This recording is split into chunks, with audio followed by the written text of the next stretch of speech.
नमस्कार दोस्तों, कर्मयोग आध्यात्मिक परिवार में आप सबका स्वागत है। सादर सुस्वागतम।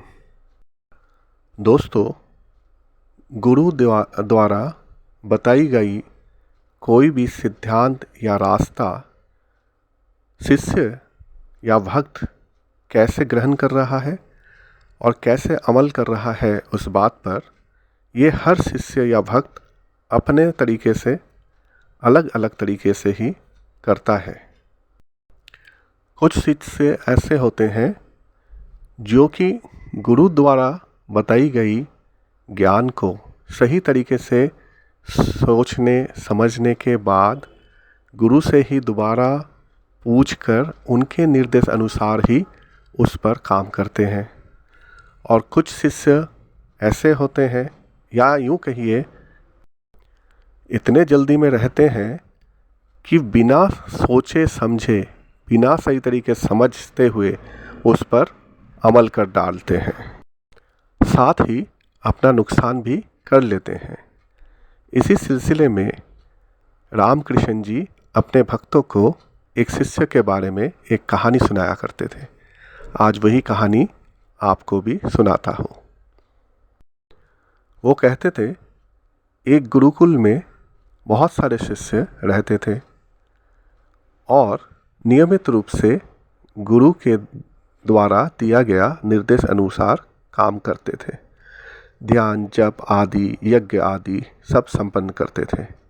उनमें से एक शिष्य ऐसा था जो हमेशा ही जल्दी में रहता था।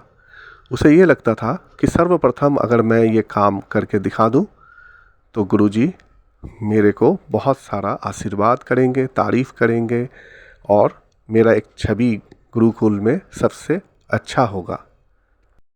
मैं सबके लिए प्रेरणा का स्वरूप बनूंगा। तो एक दिन गुरुजी प्रातःकालीन सभा में उपदेश देते हुए ये कहा कि यत्र जीव तत्र शिव, यानी जहाँ जहाँ जीव दिखता है आपको ये शरण रखना है कि हर जीव के अंदर शिव का ही निवास है। यानी हर जो जीवित प्राणी है उनके अंदर जो जीवात्मा है वो स्वयं प्रभु ही है और उनकी आदर सम्मान करना है, सेवा करना है। नर ही नारायण है, ये समझ लीजिए। इन बातों से वो शिष्य बहुत ज़्यादा प्रेरित हो गया। अब जैसे कि आश्रम के लिए फल सब्जी आदि लेने जाना था तो उसी को जाना था आज बाज़ार। अब वो इसी को सोचते हुए दिमाग में बाज़ार से गुजर रहा था और जो भी सामने मिले सबको हाथ जोड़ के प्रणाम कर रहा था। उम्र से ज़्यादा बड़े हो तो उसके चरण स्पर्श कर रहा था। ऐसे चलते चलते वो बाज़ार पहुंच गया। बाज़ार पहुंच के देखता है वहाँ खूब भागा दौड़ी लगी हुई है और एक हाथी दौड़ता हुआ आ रहा है और सबको तहस नहस कर रहा है। हर चीज़ को उठा के फेंक रहा है। हर कोई बचने की कोशिश कर रहा है और उसके ऊपर बैठा महावत सबको सावधान कर रहा है कि बचो बचो, हाथी पागल हो गया है, बचो बचो, हाथी पागल हो गया है। पर यह शिष्य तो गुरु के बातों पे अटल था। ये हाथ जोड़कर खड़ा हो गया और बोला कि हाथी में भी तो विष्णु भगवान हैं, देवादिदेव महादेव हैं, परम तत्व हैं, सच्चिदानंद है, तो डरना कैसा। हाथ जोड़ के खड़ा हो गया। जैसे ही हाथी सामने आए उनको प्रणाम करने लगा। महावत आखिरी समय तक कहता रहा, अरे मूर्ख, क्या कर रहे हो, बचो, ये हाथी पागल हो चुका है। लेकिन उसे ये सब बातें कहाँ सुननी थी। वो जैसे ही प्रणाम करने के लिए दंडवत हुआ, हाथी ने सूंड में उठा के उसे दूर फेंक दिया और वो बेहोश हो गया। अब जब उसको होश आता है और आंखें खोलता है तो देखता है आश्रम में लेटा हुआ है। गुरुजी के साथ साथ बाकी और शिष्य भी उसके सेवा में लगे हुए हैं। फिर वो बड़े कष्ट से उठ के बैठता है और गुरुजी को कहता है, गुरुजी आप ही ने तो कहा था कि यत्र जीव तत्र शिव, तो फिर ये जीवात्मा ने मुझे क्यों हानि पहुंचाया।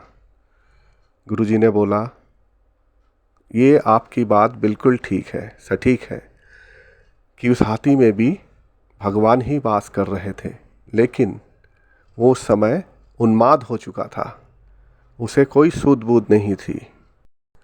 परंतु उसके ऊपर बैठा महावाद, जिसके अंदर भी प्रभु ही है, वो तुम्हें दूर से सावधान कर रहे थे।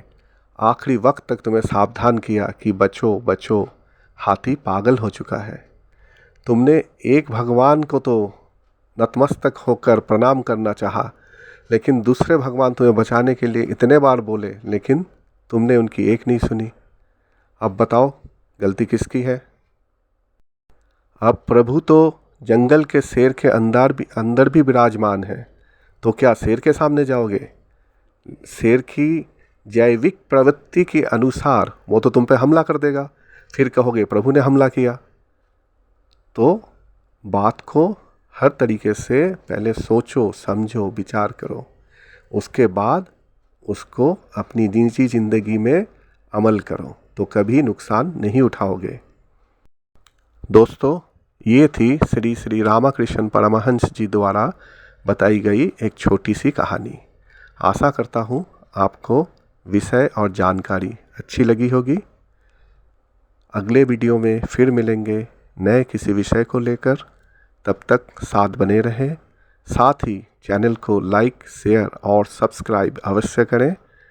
माँ काली की कृपा से सब खुश रहें, आनंदित रहें, स्वस्थ रहें।